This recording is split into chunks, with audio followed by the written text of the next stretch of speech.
What the hell kind of Jedi are these? Guardians of truth and justice, my ass.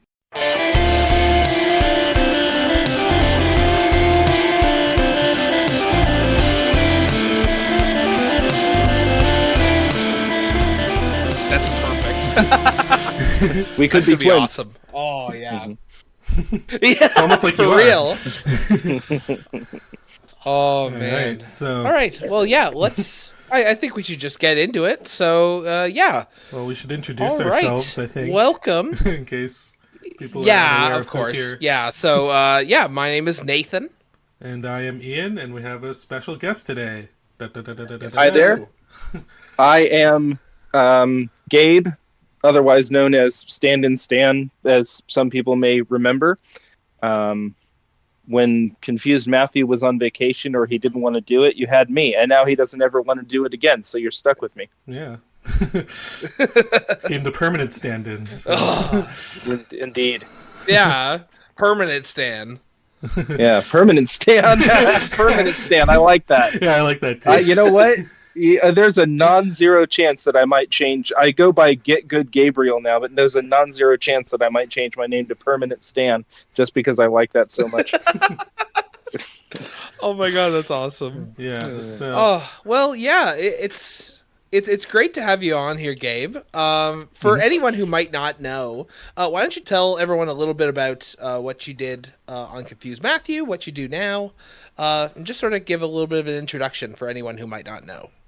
Sure. So back in the day, my brother was a rather well-known early YouTuber in the around about the mid 2000s called Confused Matthew. And one of the things that he was known for was his Star Wars prequel reviews, where he tore them to pieces and said some rather funny things about them. And I had a much smaller YouTube channel where I just kind of did whatever I felt like. I usually talked about religion and politics. And every now and again, I would go on his channel, and sometimes we would review movies together. And my real history with that is I had many personal conversations with him about the movies that everybody else would later hear him talk about. And I heard all of that first. So, that's my Wow. story. Yeah, it's interesting because you saw Confused Matthew not only through his reviews, but you saw the reviews literally like the seeds being planted and how they grew into that. So Yeah, I had to hear all that, not even, but unsolicited. I had to hear everything you guys heard, but not at all solicited. So and you know, I'm half joking. We would see movies together and then talk about them, and most of the time we agreed, but yeah. yeah, and now like you're saying, you're still in the scene and he's not. So what do you do now? I'm not really I'm just barely in the scene. I stream on Twitch every now and again, and most of my most of what became of the Stand-in Stan thing was I made some personal friends for people who remembered me, and that's about it. But I I am every now and again I'll be online, and that's a little bit more than Dan does these days. Yeah, for sure. But yeah, it's honestly really awesome to have you on here. Me and Ian were both big fans of Confused Matthew and the whole channel back in the early YouTube days. And it's really kind of surreal to make these connections and stuff because we watched Confused Matthew a whole lot. Yeah. So this is awesome. Cool. I remember a story. I don't know if you even remember this, Nathan, but you're saying that you were watching the Confused Matthew and Stand-in Stan review of, I think it was Transformers 2. Yeah. And then you were watching it, I and think I then remember that. Yeah.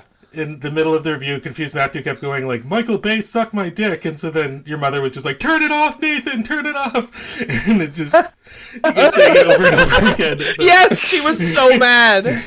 Oh my god, she was so mad. That was back when my mother did not let me watch stuff with cursing or anything in it, and I think I got banned from the computer for like a week. Wow, on behalf of my brother, I'm sincerely sorry about that. I can't believe we got somebody banned from their computer. Damn, Well, I he said remember- Michael Bay. Suck My Dick? I don't even remember that.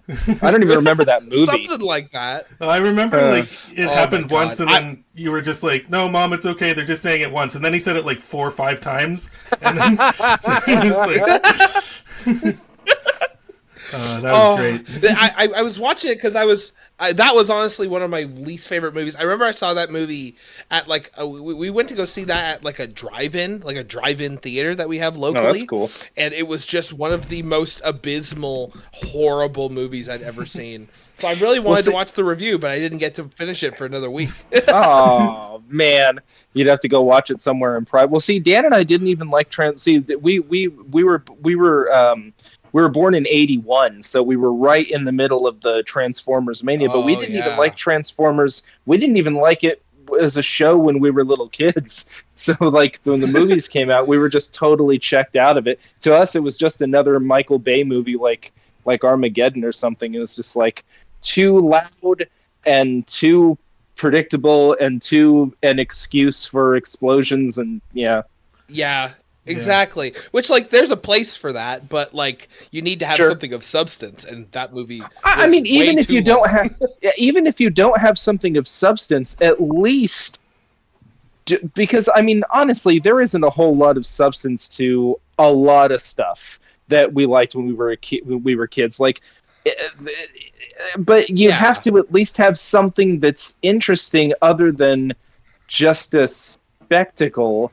And like really badly written. I don't know how much gaming you guys are into, but there was a game called Forspoken, if you can possibly believe that a game was called Forspoken, that came out for the PlayStation, and the writing in that game was like somebody my age, so I'll be 44 in January. It's like somebody my age trying to write somebody in their teens or something, and that's how all of those movies were like that's bad. That transcends just a little bit of shallowness or whatever. And shallow, so the Ninja Turtles weren't the most. I'm talking about the cartoon now, not the Michael Bay movies, ironically. But the Ninja Turtles weren't the most sophisticated things in the world, but they were interesting and they had there's something compelling. It wasn't just this pathetic. That's what they were. The Transformers, they were pathetic. In addition to being not very deep. Am I talking too much? Am I going on too long? I love Transformers rant. It's amazing. There's a new Transformers movie this is out. Perfect, and it's man. apparently good, according to the reviews, but I just don't care enough about the franchise to go see it. So. I had a friend very tragically pass away recently, and he was a huge Transformers fan, really into Beast Wars. So I've actually been watching that, and I actually saw the movie just in his honor, so that has come back around to my life a little bit. What was the new one? The Beast Wars? Yeah. It's cool. I wasn't really. He was always my friend. His name was Derek. He was like Beast Wars, and he was always trying to get me into it. And I was like, yeah, cool, man. And I'm sitting here watching this shit like, why? So I kind of still feel that way, but it's cool. I don't really understand Beast Wars as a concept because, like, Transformers. Okay, they turn into cars for disguise. That makes, I guess, some sense, but why would they turn into animals? That's just weird. I think what happened was they had to.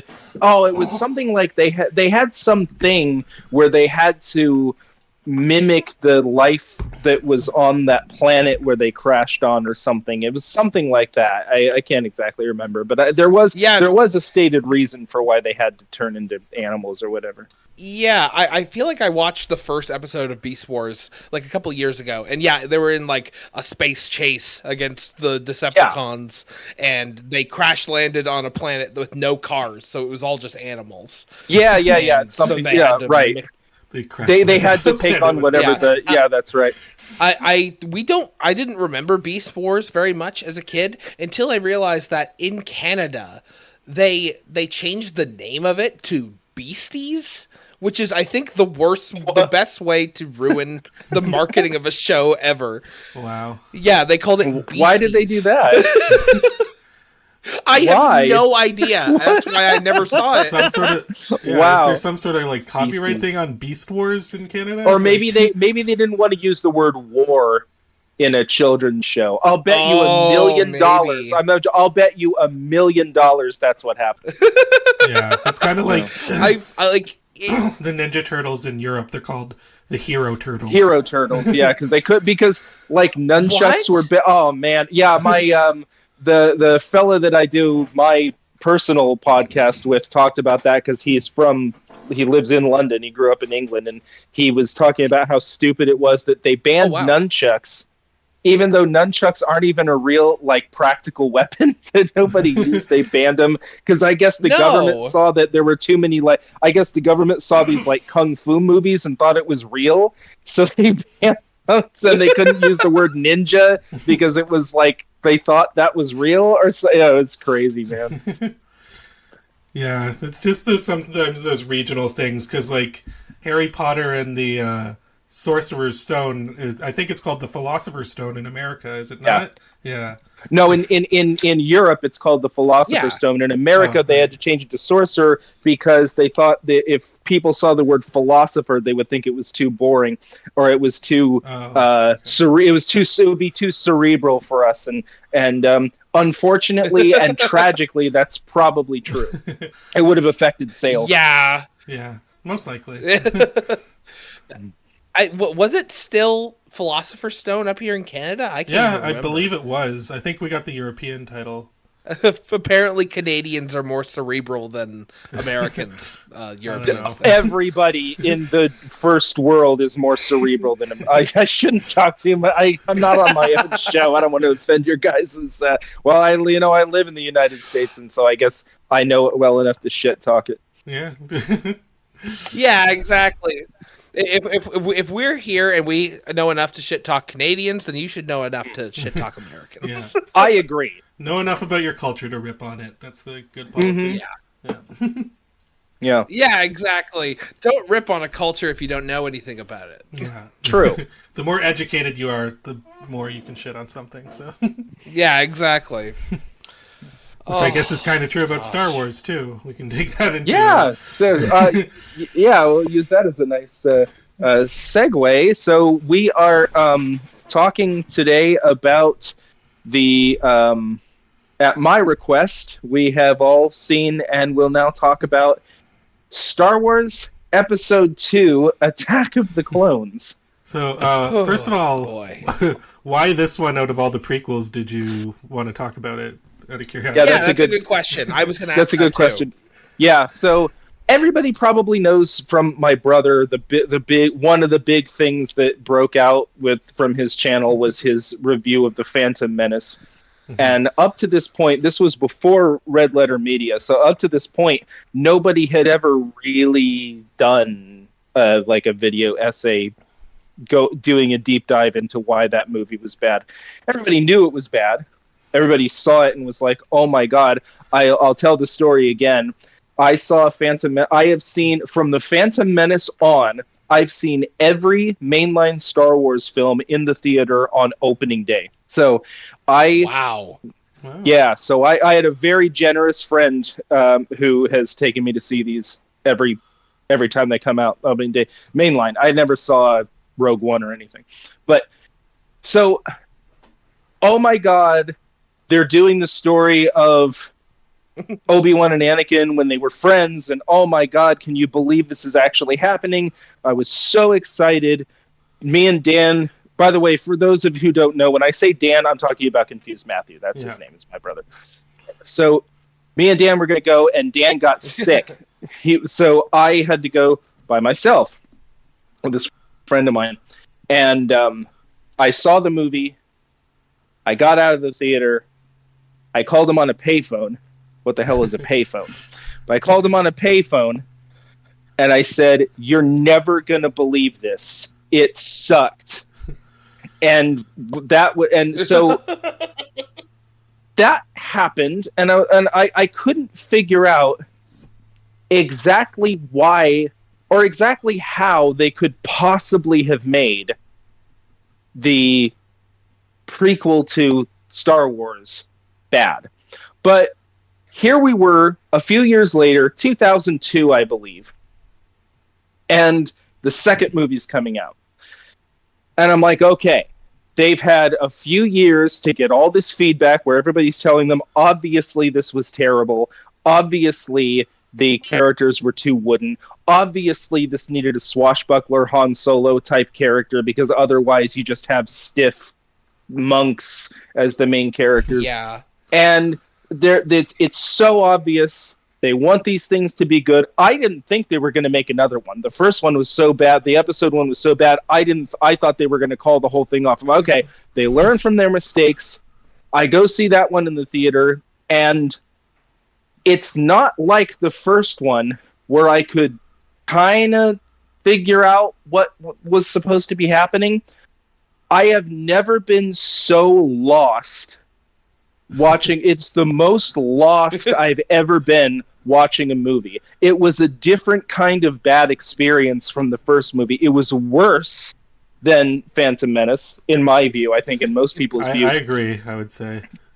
And I have never been that lost in a movie. And then after I saw it, it like evaporated from my brain. It was vapor. I had completely. The only thing I ever remembered about it. They just clicked it and then just gone. Yeah. The only thing I ever remembered about it is I remember, and we'll get to this. I remembered the part where they were running around on this conveyor belt, and in my memory, oh my god, I remembered not understanding where they were, why they were there, what this conveyor belt thing was for, what they were trying to do. And I have never not understood those things so much in a movie before. So this was really a remarkable experience for me. It is the most baffled I've ever been. I was just sitting in a movie theater, lost for 2 hours. And that's in addition to the fact that I couldn't understand why Anakin was acting the way he did.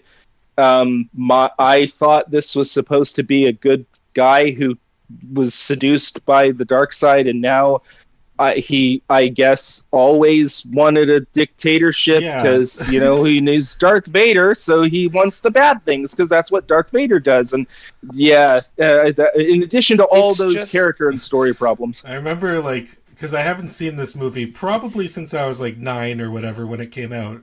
And I was like, when they're in the field, and then it's just like, if a dictatorship works, I'll go with that. And I was just like, and then the scene just cut to something else. I'm like, wait, go back. You just fucking just said you just want a dictatorship, and then you just moved on. It's like, this is not. He was supposed to be. He was supposed to be good first, right? And then he was turned to the dark side. He didn't just kind of start out that way. Well, now he fucking did. And then I'm trying. My goal here is to go through this step by step and talk, because there's an A plot and a B plot, but neither one of them are more than the other, which is really confusing. But there's the I can't tell which one is A and B, so I'll just pick one at random. I guess the A plot is this detective story of who was trying to kill Padme and why.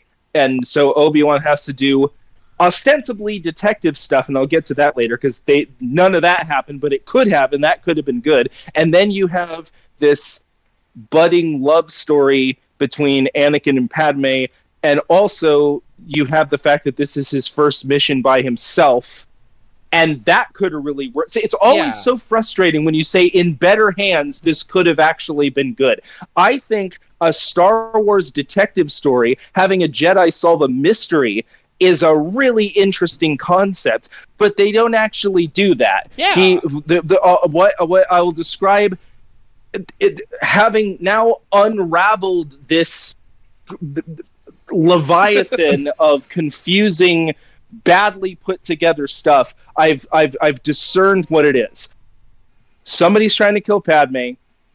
Obi-Wan goes after the robot thing that was trying to do it, I guess. They find this shapeshifter person who is in some way involved. They're like, who did this? And it's like, oh, I know who it is. It's and they're dart in the neck. And I'll tell you, I'm sorry if I'm being too random about this, but when I saw this in the theater, you guys know what I'm talking about. She gets a dart in her neck and dies. So in the theater, opening day when I saw that, peals of laughter from the audience. It was so ridiculous. Like, was he just standing there waiting? How did he know that she was going to go out that door? How did he follow her around for them? So, and it was just so cliche. So then he's like, oh, okay, I guess I'm going to figure out where this dart came from.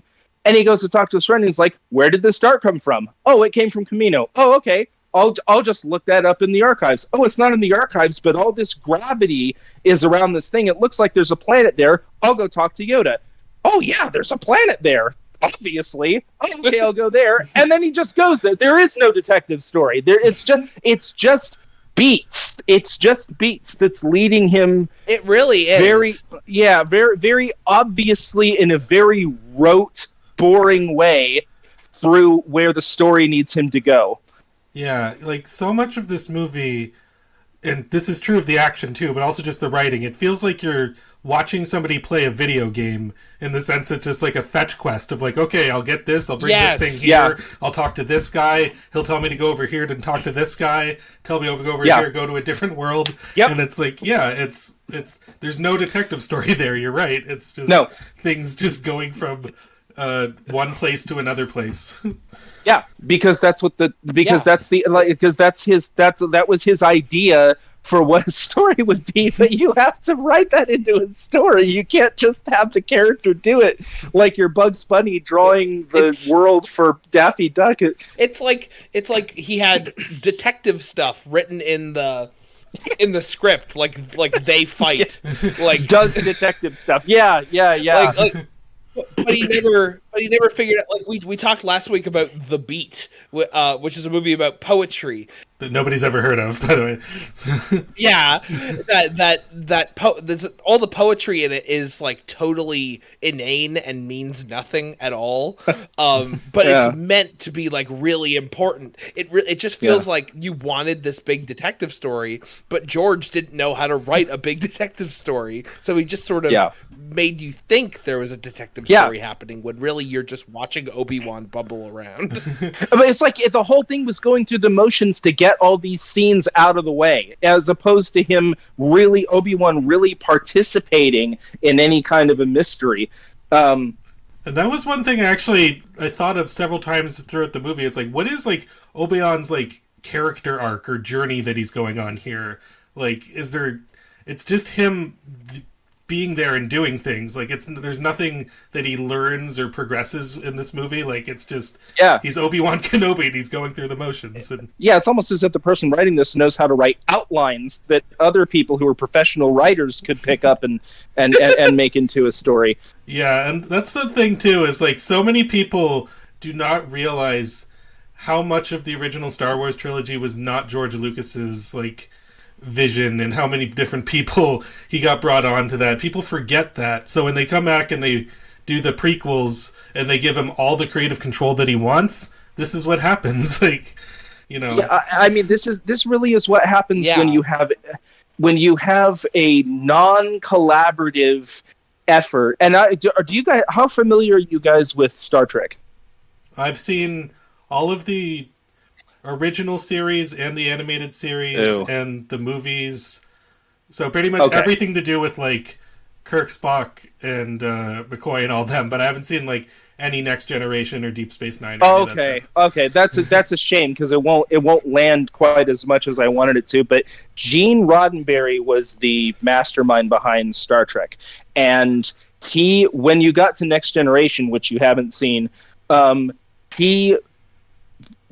he believed, by that time he was legendary Star Trek creator Gene Roddenberry, whereas when he made the original series he was a guy who had a TV show that he was writing for a few seasons. So by the time he became legendary Star Trek creator, he really believed in his own legacy, and the whole show for the first couple of seasons of Next Generation was him trying to capitalize on that legacy. So he wanted to show everybody what a visionary he was. So all his characters had to be perfect, and the world had to be perfect because he was so brilliant, and it was all this stuff. And when he started to get tired and sick, unfortunately. Other people stepped in to write this, and Next Generation really became interesting when he wasn't involved in it anymore. And the reason I bring that up is that that is a perfect example of non-collaborative writing from one person really weighting down any project like that, and especially when they've become very aware of their own celebrity and their own reputation. Yeah, which is clearly what happened here. And just out of curiosity, if I were to watch Next Generation, should I start with like season 3? Would you say, or would I?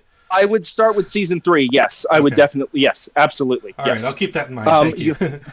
What I usually recommend is people start with season 3, go to 7, and then go back and watch the first couple seasons and just see how abysmal this was until other people got control of it. And I would say too, I'm going to just come clean. I didn't think the original series was that great. I think they had a handful of really great. The thing was, when the episodes were good, they were really good, and that's because people like Harlan Ellison wrote them, and the concept was really good. I didn't think that the original series was that great. I thought the original series movies were great, but in those, again, other people like Nick Meyer and Harv Bennett got a hold of them and did their.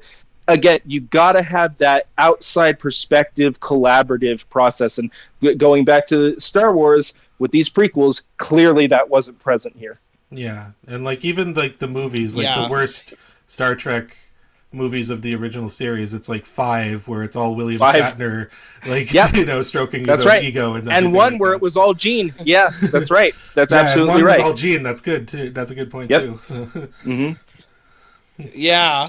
For real. And like it's really important to have like a control, almost like a control group of writers who you can sort of bounce this stuff off of, instead of having George Lucas in a room coming up with horrors beyond our comprehension. Yeah, absolutely. And there's a way in which so I'll just go out on a limb here. The sequel movies, the newest ones, the Force Awakens, and the Jedi, the Last Jedi, and then the Return of Skywalker. What the fuck was the third? Return of Skywalker. Something like that. Those 3, yeah. So those 3 are really, really bad in different ways. I actually don't think they're bad.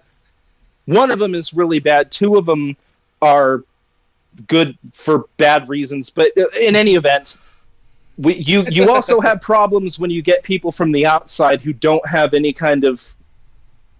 The only thing they know about the project is cultural osmosis. Actually, if you guys don't mind, I'll talk about this for a minute. I want to get to the love story part of Attack of the Clones, but if you don't mind this segue, there's a really good video. Oh my god, yeah. There's a really great video about The Simpsons called The Simpsons and the Death of Parody. And it's by Jonas Seika. I think he's called CCK Philosophy. Just type in The Simpsons and the Death of Parody. It's a very good video about what happened at The Simpsons. And I'll give you the short version. So the concept is, when Homer Simpson was created as a character, he was meant to satirize the American father, worker, husband. And so he was stupid and lazy, and he said "dough" because that was satirizing the actual American father, in contrast to other sitcoms where the father is like the central figure and the infallible source of wisdom and morality. And Matt Groening created this character, Homer, who was lazy and fat and stupid, and said "dough" because that's satirizing that concept and the actual American father.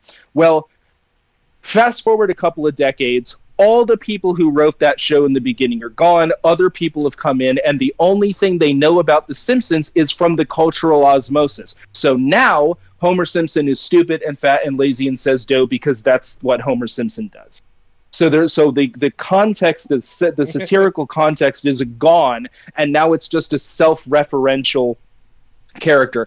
And at this point, when we get to Attack of the Clones, that's, in my opinion, that's exactly what's happened to Star Wars, and particularly the Darth Vader character. And that's why he says, oh, I want a dictatorship because that's what Darth Vader would do because he's evil. You see what I'm saying? And we got into this really shallow and of all people, George Lucas was only familiar with the sort of celebrity of the Darth Vader character.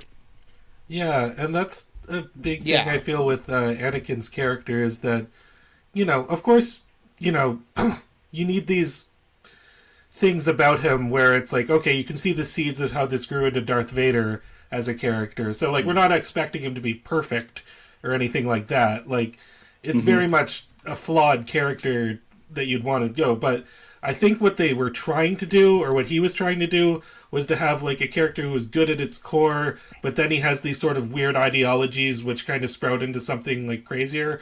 But no, he forgot to make the core. He remembered the sprinkles of his ideologies, but the core was not there. It was empty, and so all you have left are all these negative qualities. That's right. Yeah, and another thing is, like, I don't want to play devil's advocate because I think that how this character is written is really, really redundant and really obvious, I guess. In terms of how they're trying to, like, show you, like, he's gonna be Darth Vader. The infamous line of saying that there should be a dictatorship is, like, I can almost understand, because after he makes that, he says that to her, he's like, ha, ha, ha, I had you going, didn't I? It's like to the audience, he's saying, oh, this character's Darth Vader, but in narrative, he's, like, just making, like, a dark joke. And to be honest, in the beginning of this movie, I would say for the first 20 to 30 minutes, I didn't hate Anakin, which is a lot. It's just saying a lot. He very much seemed like kind of a shitty teenager, but with, like, no filter or anything like that. But he still was. It was too much. They, like, pushed too hard on it.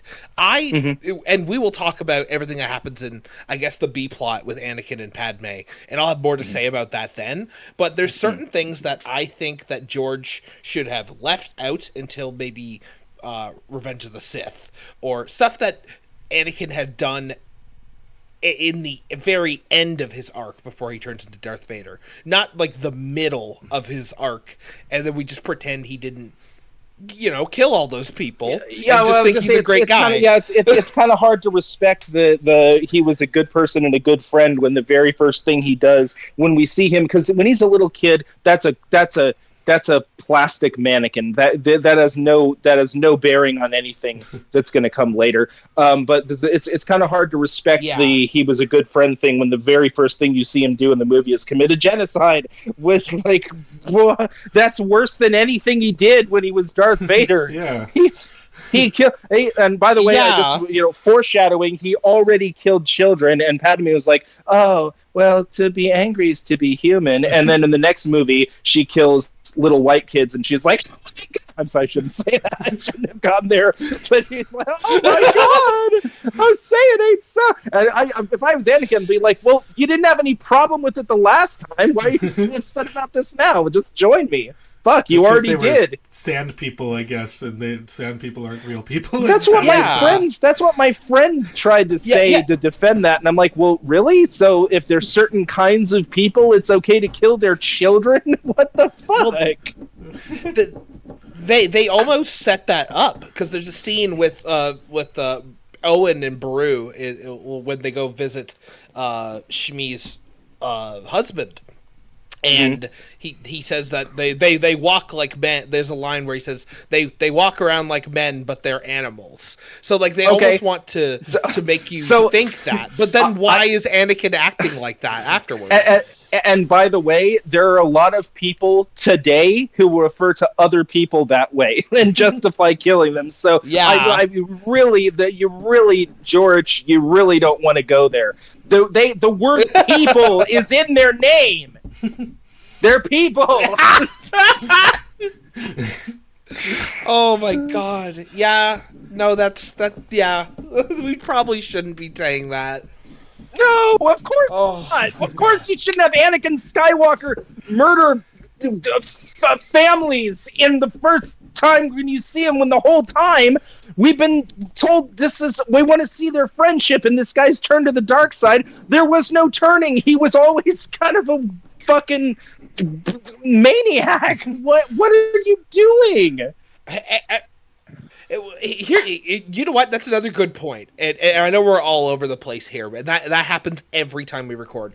But oh, good, I'll fit right in. Yeah, exactly. So we have this movie where we're going to show Anakin and Obi-Wan's friendship, because from the original trilogy, we know they're good friends and they were partners and they're steadfast. The only two movies where they are partners, they are basically separated for the whole story and only meet up like at the end.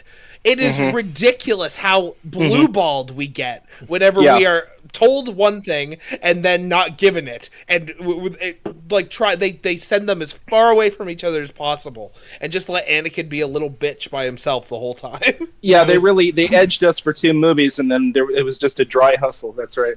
Sorry, that's gross. I shouldn't. But what's actually interesting is before this, I also watched the Star Wars Clone Wars TV show, the 2D animated one that Jenny D. Tartakovsky made. And cool. You actually get a lot more. It's kind of true. It's like you'd think that between the movies there must be more development of their friendship that we're not seeing, and that show actually does a better job at developing their friendship. And that show, it's funny you bring that up. I haven't seen that show, nor have I seen any of the. I saw a little bit of Mandalorian. I actually kind of like that one, but I like talking to Star Wars fans who were into the extended universe stuff, and this was before the sequel movies, which I'll spend a little time talking about those later. Before that, it was the Timothy Zahn novels, The Heir to the Empire, and the other two that was a part of extended universe. And everybody would talk to me about, like, Darth Bane is this legendary whatever, and I didn't know about any of that shit, and I didn't want to read any of those comic books or anything, but I loved listening to them talk amongst themselves about this world that they loved was infinitely more interesting to me than watching these fucking movies, because there was some passion behind it. Well, that's the thing too, is that like when I watched that show, like Jenny D. Tartakovsky is obviously a big Star Wars fan, and he's just genuinely a better artist than George Lucas. So I mean, like he has a better idea to how to take the direction of the story than Lucas did in these sequels, and I think that's true of a lot of the extended Star Wars universe. Yeah, for sure. I mean, I read Heir to the Empire, and I thought that was a good book. I read all 3 of them. Admiral Thrawn was just such an interesting character that, God, why couldn't those have been the sequels? But anyway, to focus in on the B plot of this episode 2 movie. So this was so as much as I was like, all you had to do was write a really basic detective story for Obi-Wan.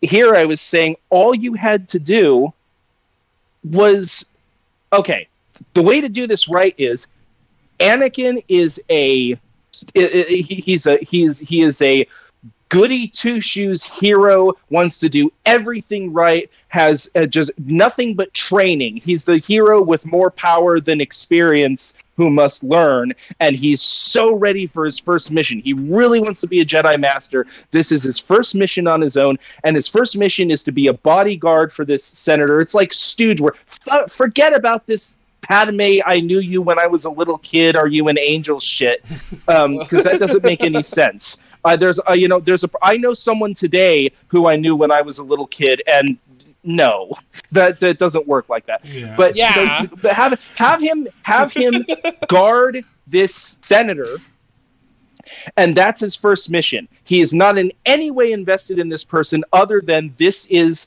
his avenue into becoming a Jedi Master by doing a really good job.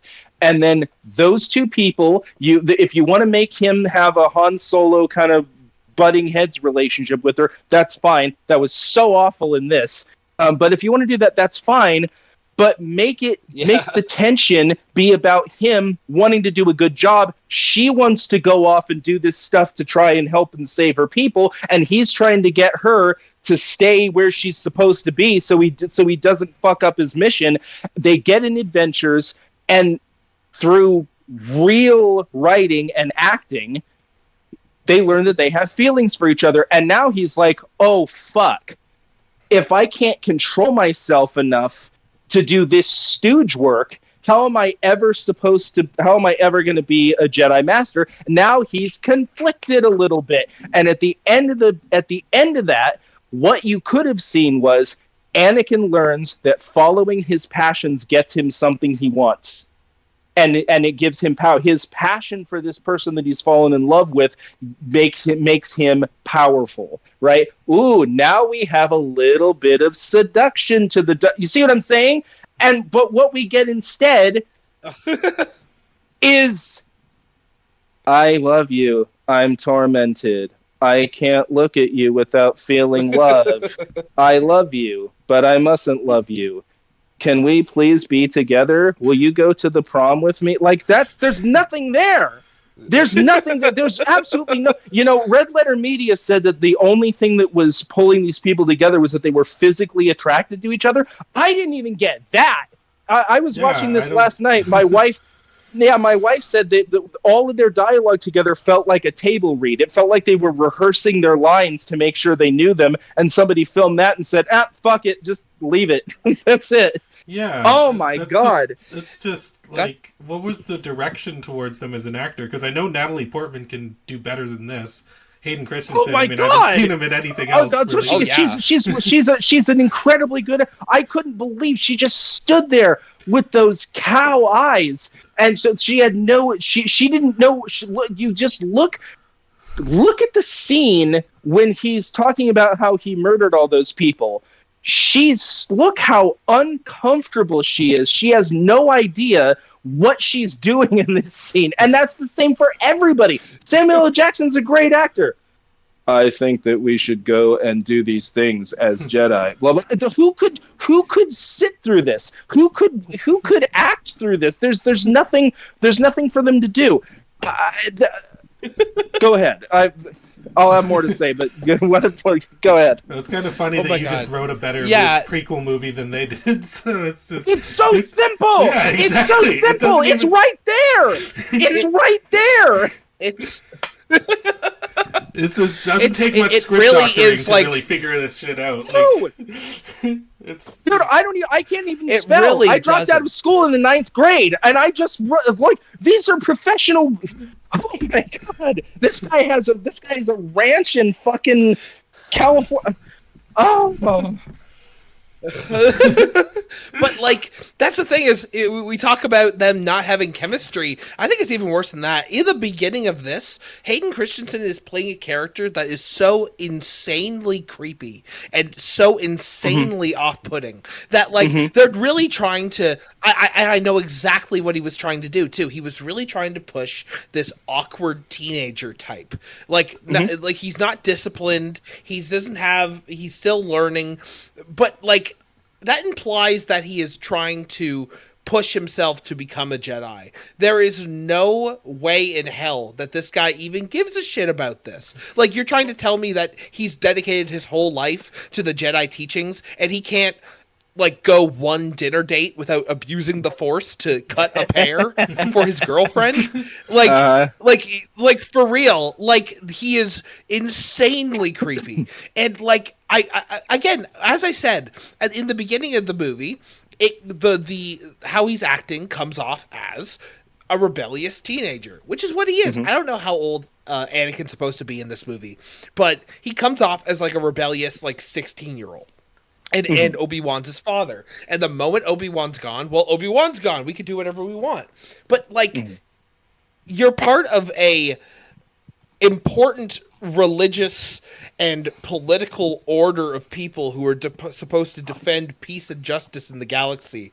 And you have no, there's no, he doesn't have any sort of, I get flustered thinking about it. No, you're absolutely right. There's nothing. He doesn't feel like somebody who really wants to be a great Jedi. He feels like, like you said, an awkward teenager. And if you're Hayden Christensen, that's not a bad choice because nobody's giving you any direction for how to play this character because the only person who's putting this together doesn't fucking know. But it's not a terrible choice. That was a element of what this was supposed to be. But the problem is you can't. Okay. When there's a line in one of my favorite shows where a guy calls the builder that he had hired, and he said, when I asked you to build me a wall, instead of just dumping the bricks in a pile, I thought you might have found time to cement them together. And that's exactly what this character was. Yeah, that's exactly what you're describing. Yeah. Yeah, that's a perfect analogy right there. So, like, so much of, like, I guess the B plot, again, I'm not even sure about that, but so much of, like, the notes that I was writing down for this is just, like, what is their relationship here? I don't understand this whatsoever.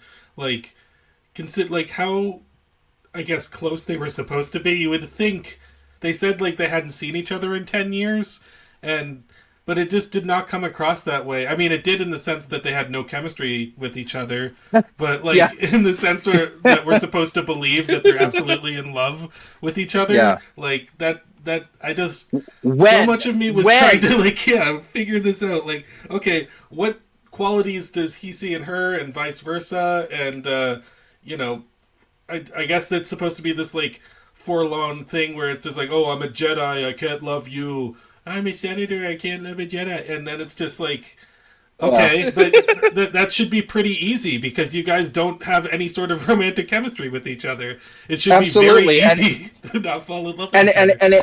And at no point did that ever feel like forbidden love, because we're sitting there going, wait a minute, Jedi can't love people or relate what? When did this happen? I never thought that was a rule for Jedi. And then wait, senators can't? Huh? Yeah. Why can't these two be together? Like, we're just so confused about that. There was no introduction to how any of this stuff worked. So they might as well have just said our love is forbidden, and that's it. That's literally all it was. Also, forbidden by who? Because the majority of their, like, time together is just them, like, walking around together, or, like, in a field, or in, like, the place where they're staying, and, like, nobody's stopping them from becoming close to each other. Nobody's, like, holding it over their head. It's like, oh, I mean, I guess maybe there's a few lines here and there. It's like, oh, Jedi can't do that. But nobody's preventing this from happening, really. They get married with, R2-D2 and C-3PO there. Yeah. And it's just like, okay, well, what is forbidden about this? It doesn't seem like anybody's trying to stop this or talking about how it's forbidden or talking about or in any way against it. Nobody ever says anything about it. You're absolutely right. The only thing that comes remotely close is when she falls to her death, but somehow doesn't break a single bone in her body. And he's like, oh my God, put the ship down. And he's like, no, we have to stay on mission. And it's not, wait, is something going on between you guys? That's forbidden, right? That never, ever comes up. Yeah, you're right. Jesus. Yeah, it's like, they have zero chemistry. It's like, I don't know if this is a directing problem, because Natalie Portman's an amazing actress. I've seen a couple of things with Hayden Christensen in them, and I don't remember them being this bad. Like, the only thing I remember seeing Hayden Christensen in was Jumper, and that was pretty bad. I saw Jumper, and it was pretty bad, but not because of him. That's true, yeah. Yeah, that's what I was about to say. Yeah, like he had a fine performance in that movie. It was just a really terrible script. But that tells me that George Lucas has no idea how to direct his actors. But that implies that he's not giving direction. But it seems like the only way someone could deliver a performance like this, where it seems like your two leads hate each other, but also have to be together. It's almost like he's anti-directing, like doing giving them director's notes to make them as unappealing to each other as possible, because I know that they are capable of having chemistry with each other. No, what's happening is he's going up to Hayden Christensen saying, okay, in this scene you fall in love with her, and that's it. And then he's just left on his own. Okay, I guess I'll figure out for myself how I'm supposed to. Okay, why am I falling in love with her? Well, because you love her. Okay, but why am I falling in love? Well, because the two of you are in love, but the love is forbidden.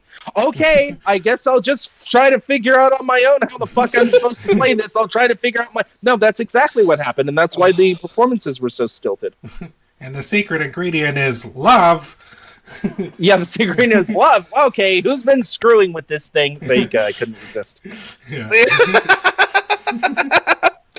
Like, anyway, so over the course of the whole plot, we've also got the political stuff that's happening that we keep cutting back to, and it's just nothing at all. There's like so many questions that are raised and never like answered, or like there'll be meetings with Count Dooku, with Federation. Like, I don't even understand. As a kid, I watched this movie constantly because it was just one of the DVDs I had lying around. And until I watched this now, and paid a really close attention, I never knew what the fuck was going on with Count Dooku and the Republic and the politicians and the army. Like, all of this stuff was way over my head. And it's like, this is like a fun fantasy movie for that the family can enjoy. It's like, why is there so much political unrest? Well, in fairness to you, it didn't go over your head. There was just nothing to understand about it. That's what I was going to say. Like, if you understand this, Nathan, please bring it to... Because I still don't understand it. Like, please feel free to inform me on what I'm missing, because I don't know. So, one of the first things that right at the beginning of the movie, you have, I wonder who was behind this assassination, and she says, I think Count Dooku was behind it. And I'm like, okay, who? Who the fuck's that? And they don't ever talk about him again. Yeah, and they don't talk about him again till way, way later. And then also we learn that he goes by another name, but we don't know that it's him. So that's really fucking confusing because people talk about Tyrannus, and then you're like, okay, that's Count Dooku. Oh wait, I don't even know who the fuck that is. So you got two layers of utter confusion, and then you don't see.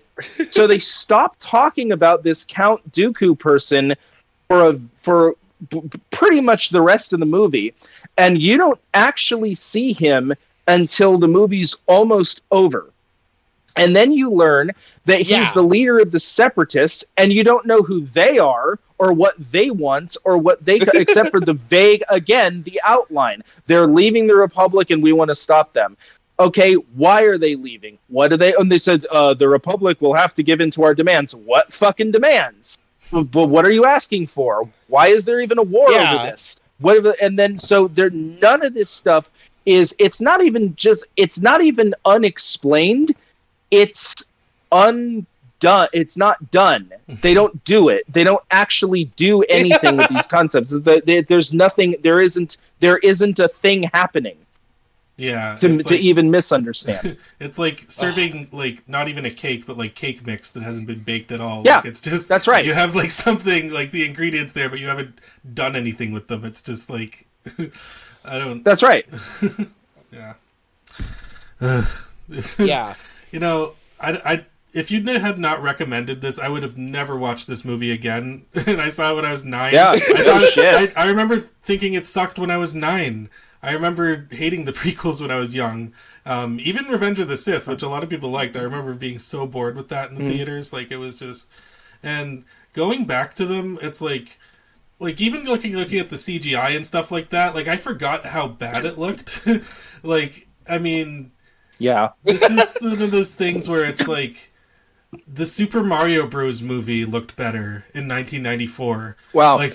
I'll tell you, when I saw The Matrix Reloaded in the theater, also on opening day, that Burly Brawl thing where he fights all those Smiths, everybody in that theater was like, oh my god, this is amazing. When he starts like walking on all of them in a circle while he's holding onto that pole, the audience erupted in applause. That looks incredibly bad today. So there is a little bit of like effects Yeah, are, exactly.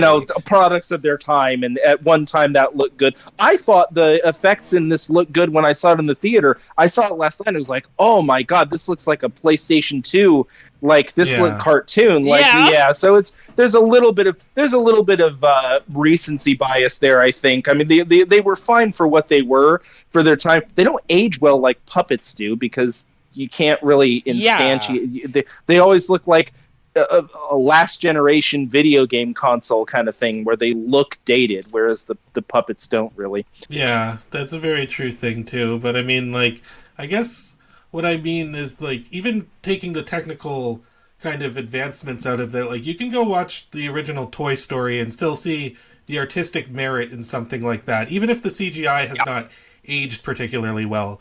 This, I do not find that. Like, when I'm looking at Yoda, it just looks like, I don't know, like something that some kid made terrible. in Maya, like while he was like in high school, and like it's just, and I do understand it's a product of its time and everything, but like watching it, I don't feel any sort of like artistic merit. I just feel like they splooged shit onto the screen, and they're like, okay, this is like kind of advanced now, but I mean, this was the same year that Return of the King came out, which had way better CGI and that ages way better than this does. So well, I mean, it's so I think, well, it's funny. A lot of people make that comparison. I saw Return of the King opening day, and people snuck into the theater, so I literally sat on the floor watching that, because the theater was over capacity. Yeah, which was cool. I was like, yeah, people are really. I like it when people are passionate and excited about things. Yeah. The comparison between this and Return of the King, stylistically, they're very different. So the effects and the characters in the Star Wars were meant to be a little bit more soft and a little bit more not. I don't really mean cartoony, but they were meant to be a little bit more sci-fi. Yeah, I guess. Sort of expand your idea of what these characters look like on a regular basis. Yeah, like sure. The reality. The problem is the difference is, in Return of the King, there was a clear, consistent art style that was integrated properly with the live actors, and in Star Wars, Lucas just wanted to show he just didn't like puppets, so he did the best he could with the shit that he had and didn't integrate it properly and didn't really know how to. And when you have little cartoony, stylistic stuff like that, it's a lot harder to integrate it with the live action actors. And you have when they're in that field and Anakin's standing on that bowl thing, I remember it looks like thinking a big flea. I thought that had been something that they put together for a test audience and accidentally left in the film. That looked bad. That was the worst. So, yeah. That was the worst. I think.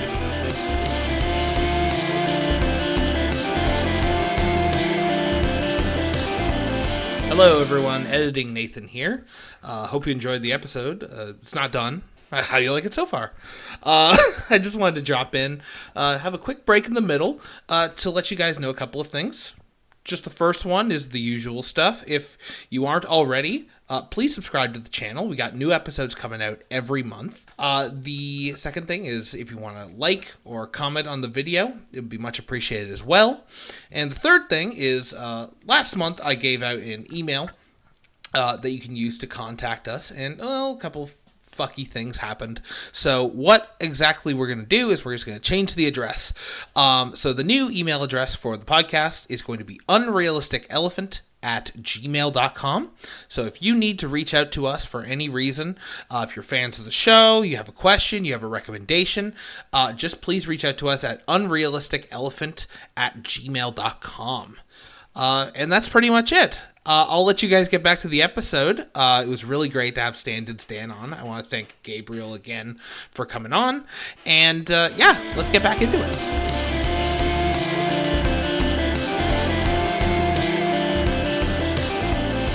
Well, so we're going into the politics of it, which is incomprehensible. So my understanding, okay, I remember sitting in that theater. Obi-Wan gets captured by Count Dooku, and they have that conversation. At this point, I have no idea where he is, why he's there, what he's trying to do, or why, or what. So this Count Dooku guy comes in. and he's like, oh, this is a big mistake, and I'm telling him they need to release you immediately. But by the way, oh my God, the Senate's been taken over by a Sith Lord, and I want you to help me defeat him. And then Obi-Wan's like, I'll never join you. You're with the Sith. And I'm like, what? He just told you. Why do you think he's? Huh? Who's doing what? And they have this incomprehensible conversation. I'm like, why is he fucking with them? What is he? So what if Obi-Wan had said, oh really? Oh my God, that sucks. Yes, of course I'll join you. And then what is he going to do then? He has to like give up the fact that he's working with this guy. What was his plan? What was the point of him lying to him like that? What was he trying to get out of this conversation? And what was he trying to get Obi-Wan to do? He wasn't even lying. Yeah, he wasn't even lying. There is a Sith in the like controlling the Senate. Palpatine but he was trying to make him believe that he was trying to stop him when in fact he's actually working for him. So what was the point of telling him, trying to make him think that he was against it? He had never heard about this up to this point. What is this conversation? Oh my God, I've never been. This was the point. This was the exact point where I felt my brain starting to turn off, like going into sleep mode. Just like, I can't take in any more of this stupid, incomprehensible bullshit. I am I can't do it. And I just phased out. Again, when you were talking about that conveyor belt scene, I think I completely phased that out because it was just nothing whatsoever. My brain, it got deleted from my mind because it was so much vapor. So we get to the end of this thing, and we find out that he's on this planet of bugs, and he's the leader of the Separatists, and then they have this, whatever the fuck that is, and you're like, okay, whatever, just wrap this up. Wrap it up.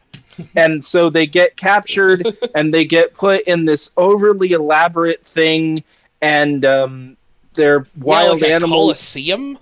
Yeah, and because I guess he saw Gladiator and he wanted to do Gladiator, I guess, and so then you have these wild animals come out, and it's really boring. And though that's another thing, is that at no point do you ever feel like anybody is in any danger or peril in this movie when they're flying around in those cars at the beginning, and he jumps out of the car, and I'm like, okay, I mean, it's like. There's nothing. There's no sense of danger at all. So these wild animals come in, and they do all this stuff. And for some reason, he has this bobcat thing. Makes it so that we can see Natalie Portman's bare midriff for some reason, and now that's what they wanted her costume to be somehow. I don't get that, and I always thought that was really weird and kind of creepy.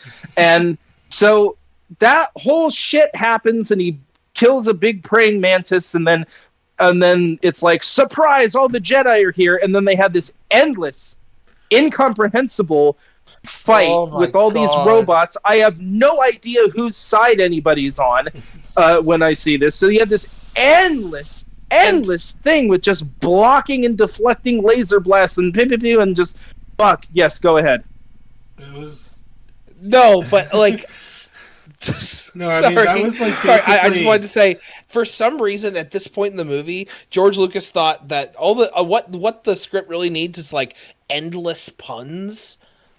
Like, there wasn't puns all over the place, but like Padme breaks out of her thing and starts crawling the tower to get away from the monster, and Anakin's like, "What about Padme?" And he's like, "Oh, she's on top of things," and then she's on top of the pole, and then C-3PO's getting pulled around, and it's like this is a drag, R2, and then he pulls him over like 3 seconds after he says that.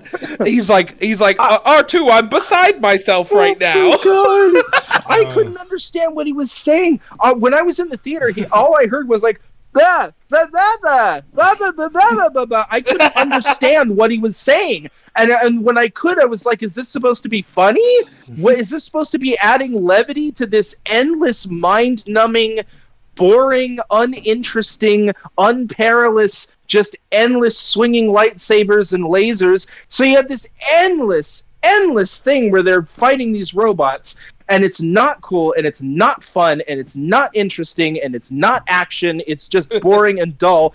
And then for some reason it all stops, and all the Jedi walk into this little circle, and all the robots stop their lasers, and Count Dooku says, "You've fought valiantly, but it's over. Surrender now and you'll be spared." And Obi-Wan says, "Oh, I don't think so." And then the robots are like, "Okay, we're going to start shooting again." And the Jedi are like, "Okay, we're going to start swinging our lightsabers again." I'm like, what was the point of this? And it's like, dun dun dun, and the clone army's here. I'm like, wait! Wasn't that the thing that they were like trying to figure out what the fuck this is? Yeah, and I guess Yoda figured it out. Like, I guess Yoda figured it out in 1 second, and I'm going to quote my brother, and he must have said, "Oh, discovered this illegal clone army we have. Illegal this is. Immoral this is. But here they are. So use them, I guess we will." So then, so then the fucking clone people then start endlessly fighting these robots in the most dull, boring. "Oh, was that one of theirs or one of ours? And who are we? And who are they? And who are these people? And what's going on? And who am I supposed to be rooting for?" They blew up that big fucking round ship thing. Oh no, they blew up our oh wait, no, that's their ship? Who the fuck is anybody? What the fuck is anything? And then this Count Dooku guy gets away on this speeder in a really bad CGI insert where I don't even understand the physics of how his speeder works.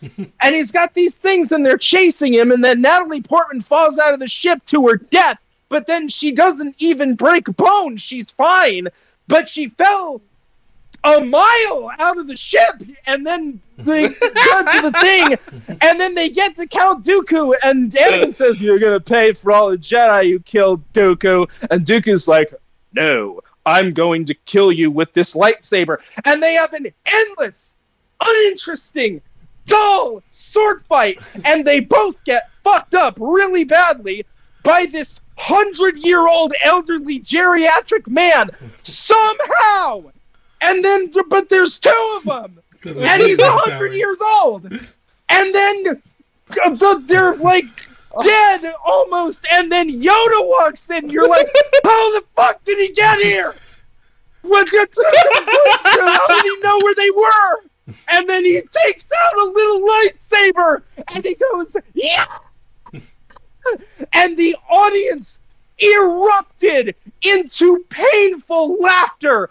When I saw this in the theater, they were rolling in the aisles because it's so fucking ridiculous. And then he creates a distraction, and then Dooku gets away, and then the movie is fucking over.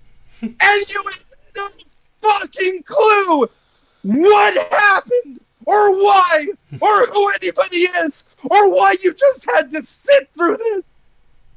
I'm sorry. No, I'm sorry I did that. I'm thankful. This is great content. No, I'm this very is the best podcast in the fucking world. Well, Gabriel. Yeah.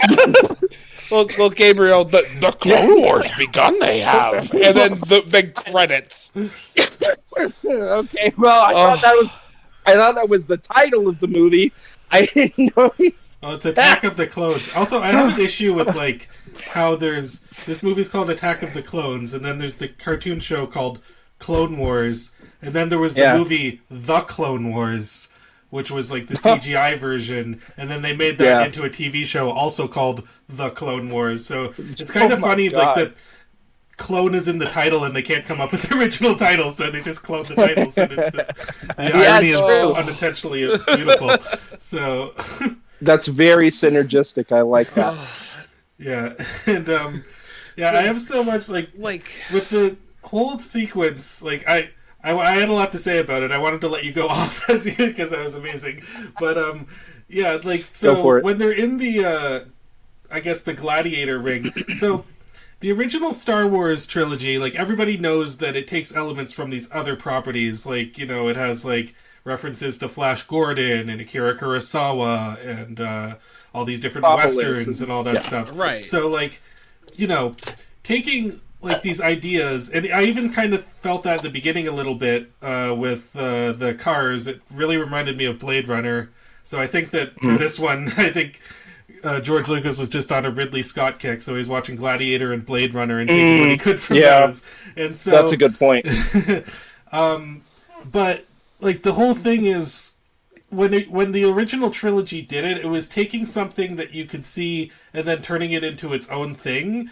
And this is, I mean, I guess it's turning it into its own thing in the sense that it's bad. But, I mean, it's just like, it's empty, it's hollow. It's like, you can see the references here, but it's not like, you know, building up to anything the way that the first one did. It's just like doing these things that's just like, oh, this is kind of like Blade Runner, this is kind of like Gladiator. And so, with all these like horrible like puns and stuff, like the fact that they were able to bastardize C-3PO and R2-D2 of all characters is pretty amazing to me. Because like, how do you fuck that up? But yeah, it's like I don't understand so why simple. they were in those movies to begin with. Like, Yeah. it's just because that's what Star Wars is. It's that same thing about Homer Simpson. It's like, you can't have Star Wars without C-3PO and R2-D2 because that's the characters that are in Star Wars. Yeah. yeah. So when they go off on they these, like, just they can't help it. when they go off on these speeder bikes, like when Padme fell out of the thing, I couldn't tell if she fell like a meter or a mile. Like I couldn't understand that.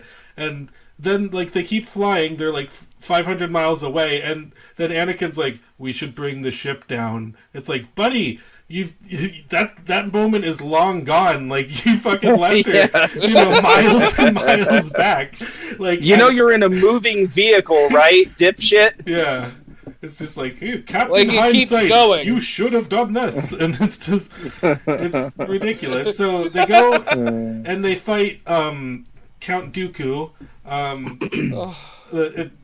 By the way, getting Christopher Lee to play a character who sounds almost exactly like Count Dracula, brilliant choice, George. And so, I wonder where he thought of that. yeah, exactly. So he has this thing where like, yeah, it's like this lightsaber fight that he like beats them, and then like Anakin comes out and he beats him, and then Obi-Wan comes out and it beats him. You know what it reminded me of? It reminded me of like in Bill and Ted's Bogus Journey when they were playing like Jenga against death. And there's just like best 2 out of 3, best 3 out of 5. Shit. And it's just That's a good reference. Yeah, that's right. That's exactly what it is. It's just like, and then at the end, it's just like the Monty Python thing where he cuts off all his arms and limbs. Like, let's call it a draw, and then he just leaves. Right. Like it's like that's what it was reminding me of, and it's like this is supposed to be the climax, and it is. Arguably, I don't even know if I could say this, but it's one of the stupidest parts of the entire movie. No, it is. It is one of the stupidest parts. It's not only is it one of the stupidest parts. Not only is it comical in its incompetence. That's hard to say. Comical in its ineptitude. It's also deeply boring at the same time, and that's the worst. That is the worst. Oh my god. Yeah, it's like, how do you make a sci-fi laser sword fight boring? Like, it seems like intrinsically that is interesting. Like, you want to see the laser knights running around fighting laser robot soldiers. Like, it is so incredibly in at the beginning of the 2000s. That's like perfect. Everyone would love that. How do you screw something like this up and make it so unentertaining? And what you do is you make it so that you have absolutely no idea who any of the people with the laser swords are, and no idea who any of the other people are, and just have them do the same shit for 20 minutes. That's how you make it boring, and that's exactly what they did.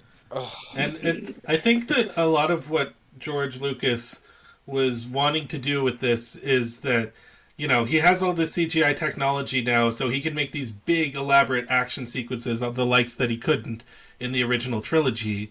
And it just kind of goes to show, like, how less is more in a lot of these things. Because, like, okay, maybe the scale is bigger, but it's, like, you know, less impactful. It just feels like, you know, the characters don't really have any, like, sort of physics to them or anything. It kind of feels like you're watching these, like, little, I don't know, like, these untangible things just, like, go at each other, which is just a huge problem. Like, the only and it just feels like you're watching like a PS2 cutscene, like you said.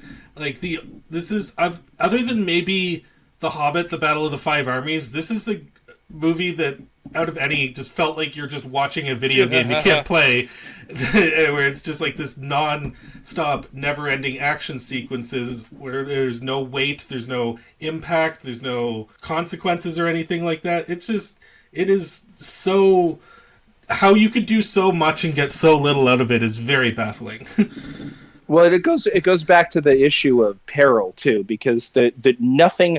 One of the Jedi guys gets shot to death by Jango Fett, and it's like, okay, Yeah. I don't know who that was, and then you have the scene where Samuel L. Jackson goes and chops Jango Fett's head off, and you get this cutaway to Christopher Lee, and he's kind of like, oh dear, like, oh my.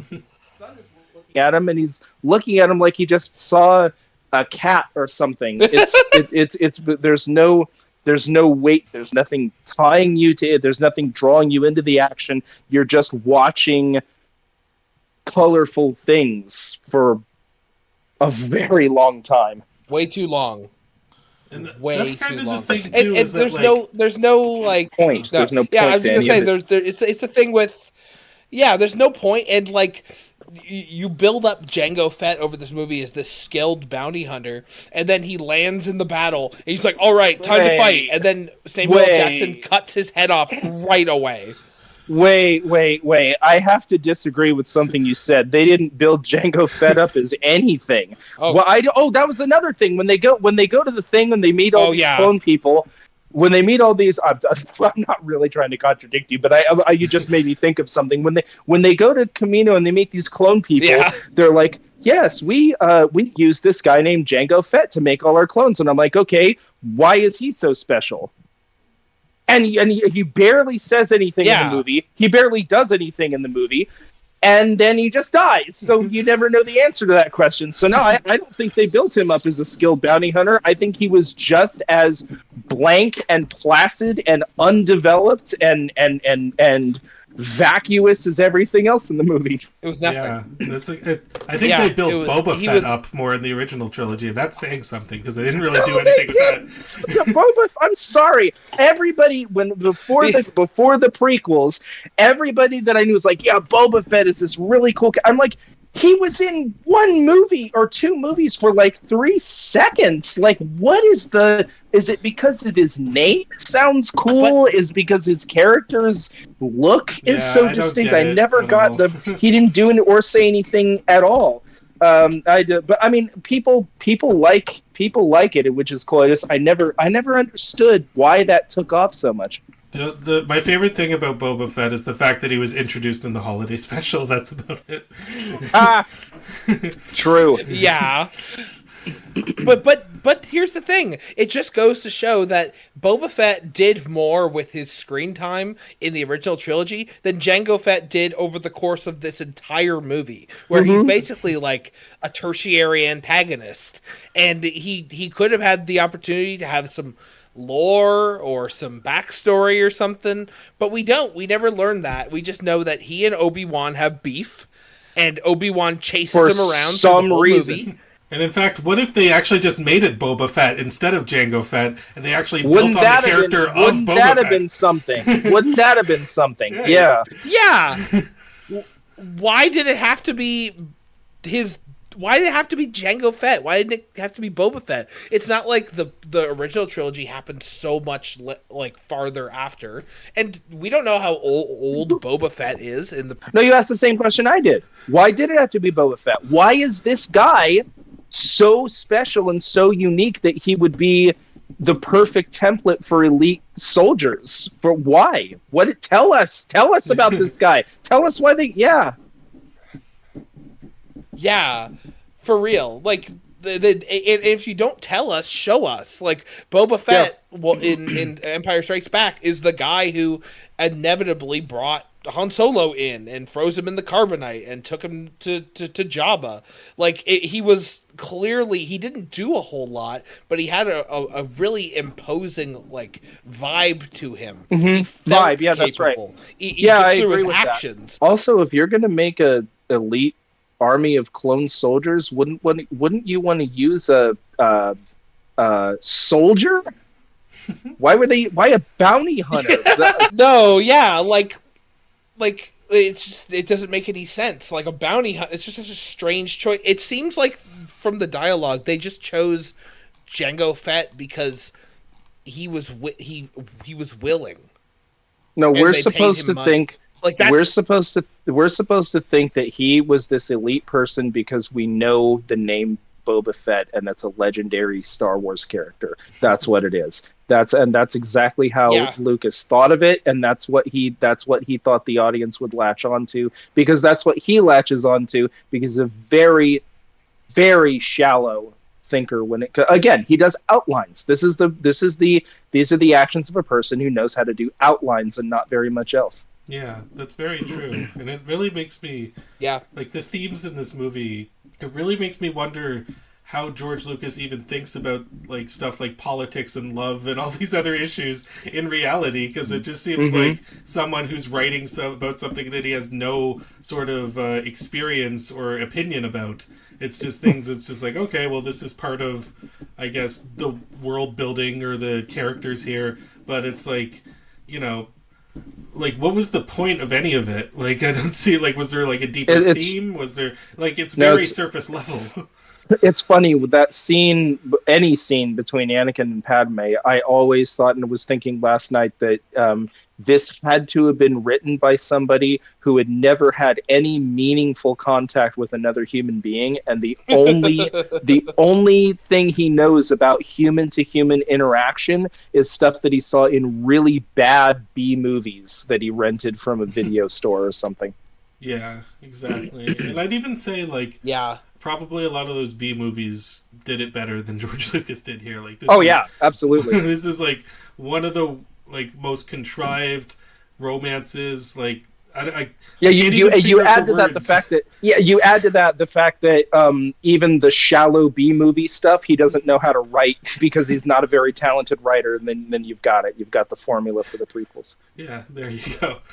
So, oh my god. The funny thing is, like, there is so much more that we could say about the prequels, and I probably will, but, like, there's, like, this is, like, it just goes to show why, like, I haven't revisited these movies in a long time, the prequels anyway, and, you know, even just, like, going through it now and having this discussion, like, it totally, this is why they were so reviled and hated and, you know, sparked so much controversy back then, because it's like, if you really stop down and look at it, and this has nothing to even do with the hype culture going into it, it's just, if you analyze this from any sort of, like, tangible point of view, it falls apart on pretty much every level. Like, it does not, it has not held up in any way, shape, or form, and, you know, it's not like I was expecting it to, but even just going back, like, it's kind of dumbfounding, like, even knowing what I'm getting into, and the quality that it's going to be, and where it's going to lead, and without the hype going into it, like, it's so many reasons, it's just so infuriating. Yeah, it's objectively one of the worst movies ever made. Yeah, it is. Like, it's not even kidding. Like, I don't know, what would you say the worst Star Wars movie is, in your opinion? Would you say this one? Yeah. Rise of Skywalker. I'll tell you why I don't think Rise of Skywalker. I'll get into this. I'm actually getting up against my time, but I'll go into this a little bit if you guys don't mind me. I feel like I've monopolized this whole podcast, and I feel bad about that. But no, that's honestly, you've been great the whole time. Keep going. Okay, so the sequel trilogy, I think, is worse in different ways than the prequel trilogy. They're more shallow, even though the writing's better. They're more shallow in the sense that Star Wars is now and I'm using quotation marks here, an IP Right. So these movies exist Right. now to keep the brand going so that they can sell Mhm. subscriptions to Disney Plus. And you can feel that cynicism in every single Yeah. one of the movies. That's a bit Oh different than yeah. the problems the prequels had. The prequels had the problem of George Lucas just wasn't a very good writer and doesn't know how to dramatize things, and he didn't know how to listen to anybody and had nobody standing over him giving him ideas. So they're different problems. The sequel trilogies, I'll make this as brief as I can.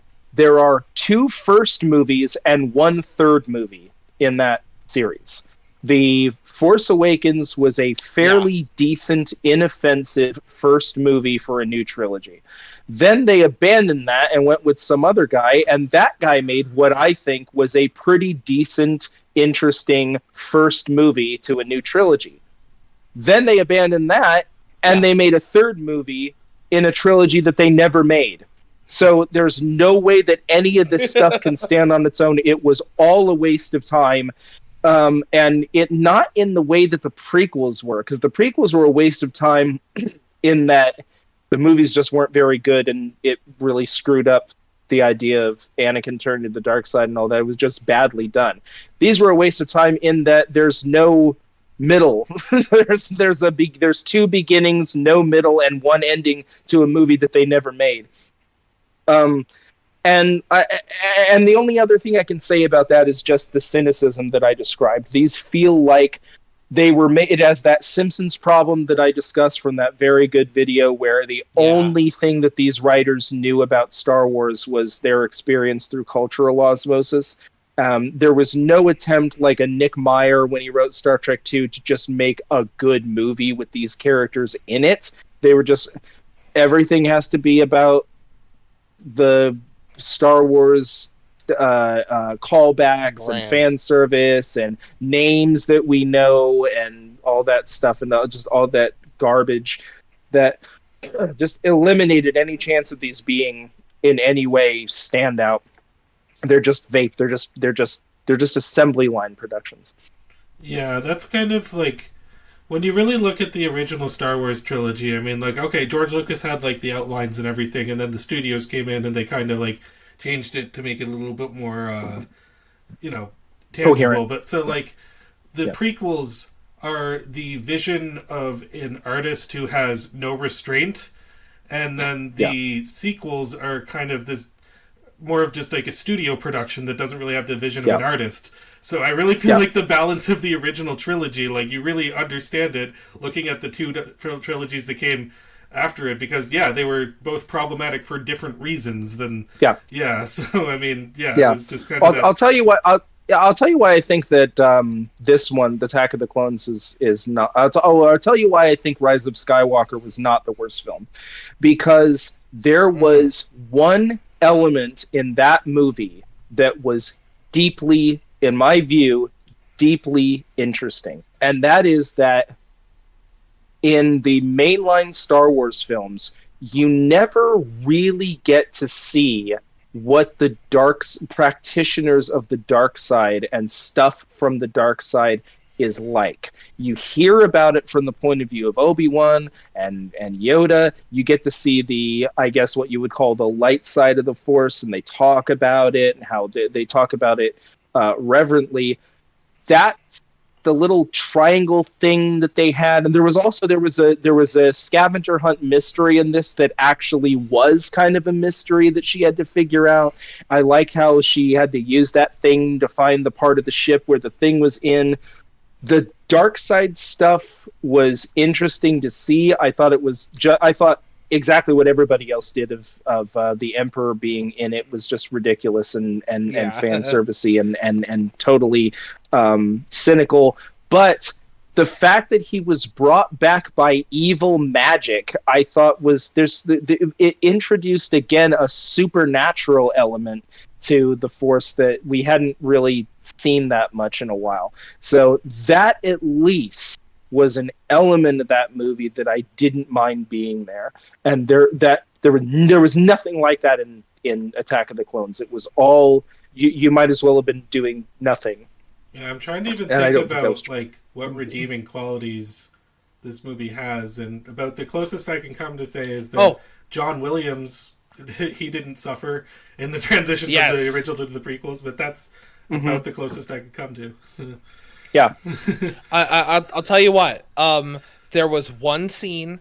It was the scene, the first half of the movie, where Obi-Wan goes to see Yoda while he's teaching a class of like younglings, and I like the characterization of Yoda as like sort of a cute old teacher, where he's not just like, clouded my vision is. No, he's like being. Yeah. He's like he presents the problem that Obi-Wan is having to the younglings and makes it like a learning experience.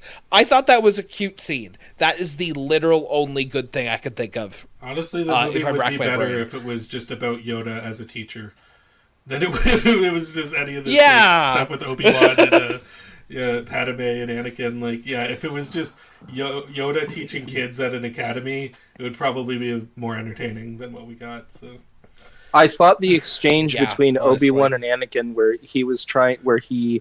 when they were talking about protecting Padme in the beginning, when he said, "Don't worry, we'll protect you," and then Obi-Wan was like, "No, we won't. That's not what we're here for." And I liked how Anakin explained or tried to tie their mission into protecting her when he said, being a bodyguard is a job for private security, protecting her is part of our mandate. I thought that was pretty good. That actually was a exchange that worked between those two characters. And I like when he said you won't go off mission or whatever, and he said, "Why?" And he was like, "What?" He's like, "Why else would he overstepped himself, and then he corrected from what that actually was a decent exchange of dialogue between those two characters." And then there was one scene during the endless absolute fuckhole of a fight with all the lightsabers and everything when Anakin and Padme's little chariot gets their little chariot thing gets blown up, and they're using it as cover. And he says, "You call this diplomatic negotiations?" It's like, "No, I call it, what do they call it? Aggressive negotiations." And he kind of smiled because she had repeated something he said. That actually was a nice exchange. If there had been something there, that actually would have been a good moment. So those were two scenes that stood out to me as being not terrible. okay, yeah. So yeah, It's a pretty low bar. But between us, I think we have a total of maybe 10 minutes being very generous of good content. And you know what? One last thing I wanted to say: this movie, and this is a problem with all the prequels, and even I would say the sequels too. These movies are too fucking long. The Star Wars, I don't remember the runtime of the original Star Wars trilogy, but I don't remember them being this long. And if they were this long, they didn't feel like it. Yeah, I was going to These say, the movies fact that are you can't in remember eternity to the get through. runtime of the original trilogy is very telling, because it just shows you that the original trilogy didn't waste your fucking time. Yeah, I want to. Exactly. I want to leave you guys with a thought that I think you'll agree with, and that will really get under your skin and keep you up at night. Oh boy! Every single minute of this movie was padding. Every single minute of this movie, every single element of that script was just padding the runtime. All of the interactions between the characters, all of the action, all of the story beats and hooks were padding. If you think of padding in any episode or any movie, you will see that every single minute detail of this movie was padding. Yeah, I mean, I think I can't even. I totally believe that, you. So, I mean, I've never seen. That's amazing. I've never seen a movie do that. Yeah, I guess it's an accomplishment. It's an accomplishment that we could give that backhanded compliment to Attack of the Clones, that it accomplished something that no other movie did by just being entirely a first in the history of movies. Yes. Yeah. The first movie ever made entirely out of drywall. That's right. That's a good way of putting it. The stucco of films. Yeah. Yeah. This is just. For real. Yeah, because that's the thing. It's like, if you just hypothetically watch Revenge of the Sith without watching even the first two Star Wars prequels, like, what are you really missing?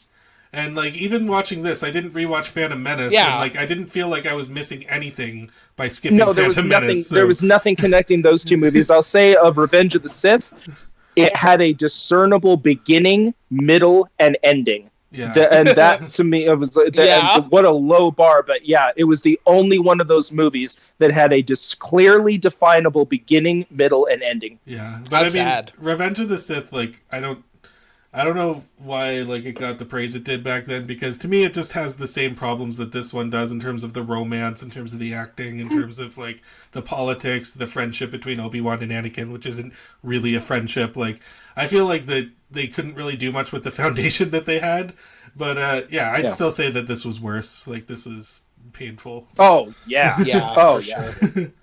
And I know you said you don't have much time there, Gabriel, but I just want to say one last thing.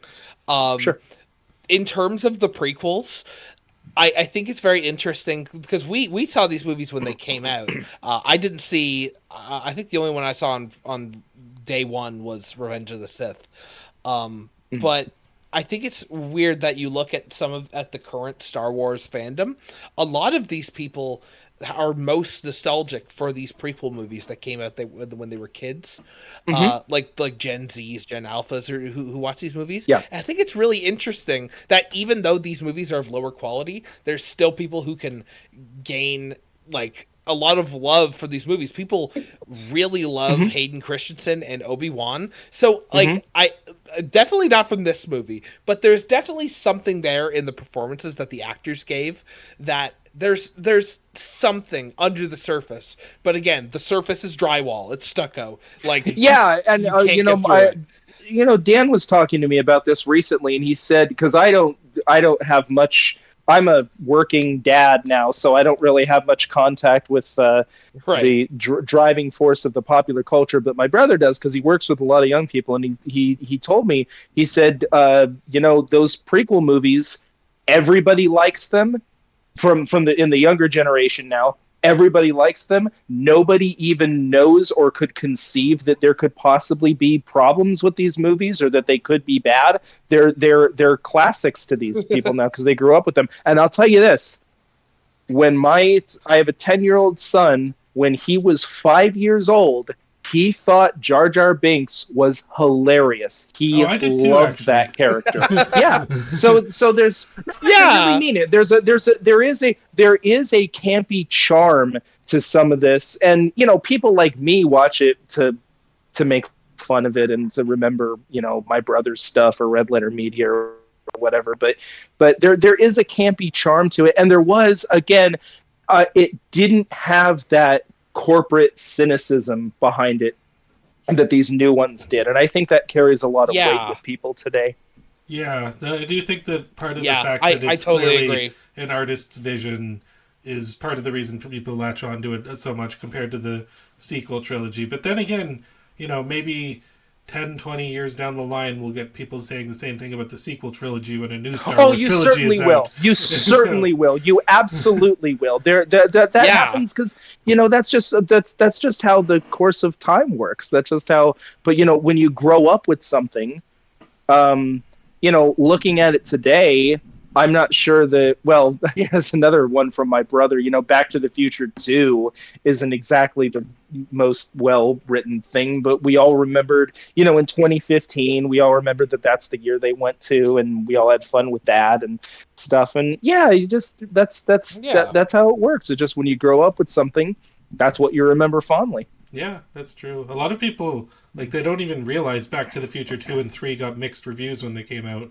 because it's just one of those things where they're so culturally accepted as just like, great, the trilogy. Yeah. And it's just like, okay, I mean, it's good that people like it and that they have that. And, I definitely think that there's a lot more merit in movies like Back to the Future 2 and 3 than there are the prequels. But, Sure. like, yeah, it's just... Yeah, it is kind of interesting. I mean, I wonder how long it's going to take until the Hobbit movies have a resurgence of people like, oh, this was actually really good. One. I never saw those the later trilogy, but one might even ask themselves, how much of what I loved when I was growing up was actually kind of bad but I didn't know it because you had that emotional attachment to it, because I'm sitting at home on a Saturday. I don't have any homework, I don't have any school, and these cartoons come on, and it's fucking wonderful. How much non-artistic merit stuff, external feelings and circumstances affects our the way that we view the things that we love. It's an interesting question. Yeah, it's very true. Because, like, growing up in our kind of generation, it's like Space Jam, for example, is one of those movies that was just considered to be objectively like a classic and everything. It's Yeah. not the case when it came out. Like, that was not. Yeah. It was a pretty divided movie, and there's a lot of people like, even before I even think I saw the Nostalgia Critics review, that was the first time I was like, oh, people don't like Space Jam? I didn't even think about it like when I was younger, and so Yeah. it's like, it's Yeah. it's one of those things that's interesting, and it's part of every generation. And but like I said, even as a kid, I thought the prequels were fucking boring.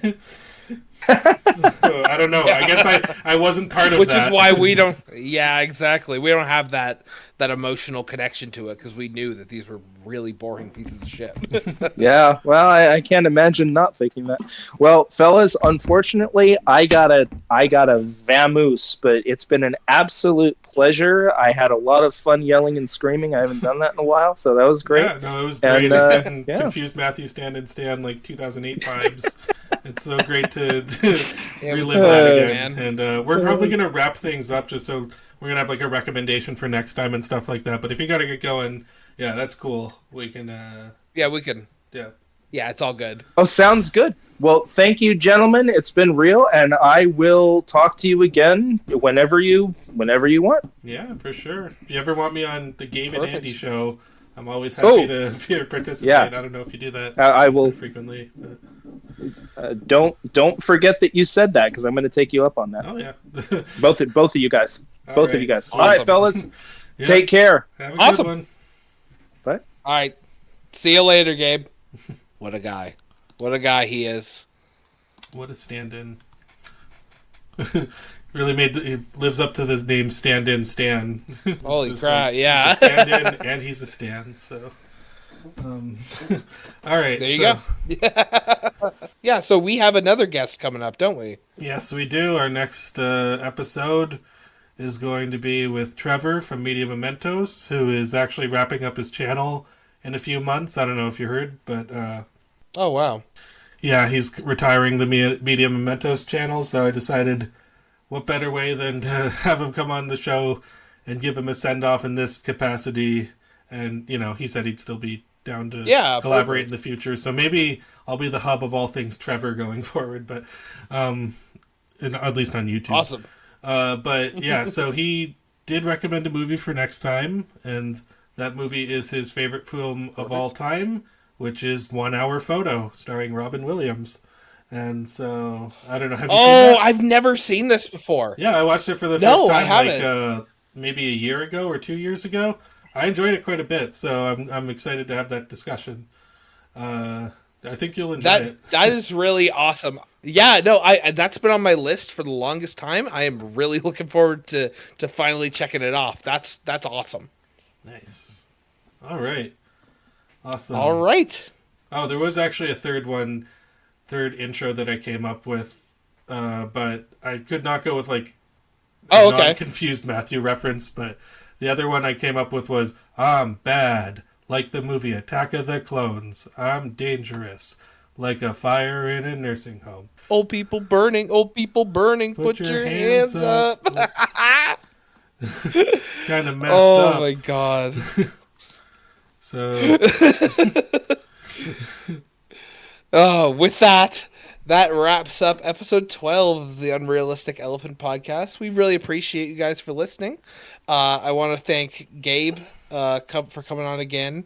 Get Good Gabriel on YouTube, and I think most on other Twitch. places, but Yeah, too. I'm sure he on Twitch. Yeah, perfect. Yeah, so yeah, go check him out. Gabe did a lot to form the Confused Matthew channel and make it a great show to watch Made a theme whenever song for it, too. whenever we were much younger. You know his Oh, words yeah, will get yeah. you further. That's him singing. Yeah, just sing the whole song, and then that'll be the outro. I think I already have that in the interviews well- that I did with him for the Confused Yeah, Matthew there video you that go. I'm making. So, which hopefully will be out by the time this podcast Yeah, is out. and look, if it is, I will provide a link to it Yeah. somewhere here or somewhere in the description. And this has been the Unrealistic Elephant Podcast. I thank you all for listening, and I guess until next time, we'll see you later. Adios. I don't know how to end this. Fuck. Ugh. Star We Wars. never know how to end a podcast. Fuck you, Star Wars.